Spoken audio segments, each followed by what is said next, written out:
சின்ன குழந்தைங்களுக்கு பட்டு பாவாடை சட்டை தைக்கும்போது மேலே பாடி கவுனுக்கு நம்ம மடித்து போடும்போதே பேக் சைடுக்கு 1.5 இன்ச்சு பீஸ் எக்ஸ்ட்ராவாக விட்டு மடிச்சுக்கிட்டோம்னா இந்த மாதிரி ஈஸியாக மடித்து தையல் ஓட்டிக்கலாம்.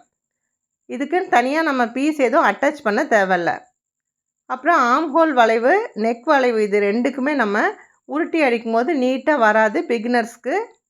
இந்த மாதிரி நம்ம ஃபுல்லாக சிசர் கட் கொடுத்துக்கிட்டோம்னா ஈஸியாக நம்ம கேர்வை வந்து டபுள் தையல் மடிச்சடித்து ஓட்டுறதுக்கு ரொம்ப ரொம்ப ஈஸியாக இருக்கும்.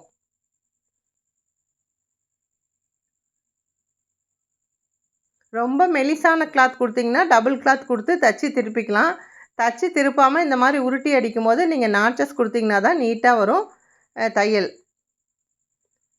அதுக்கப்புறம் ஜிப்பு அட்டாச் பண்ணும்போது கரெக்டாக ஒரு 1/2 இன்ச்சு நம்ம பீஸ்க்கும் உள்பக்கமாக தள்ளி கொடுக்கும்போது வெளியில் ஜிப்பு எதுவும் தெரியாது. இந்த குட்டி பட்டு பாவாடை சட்டை தைக்கிறது எப்படின்னு உங்களுக்கு வீடியோ வேணும்னா வீடியோன்னு கமெண்ட் பண்ணுங்கள்.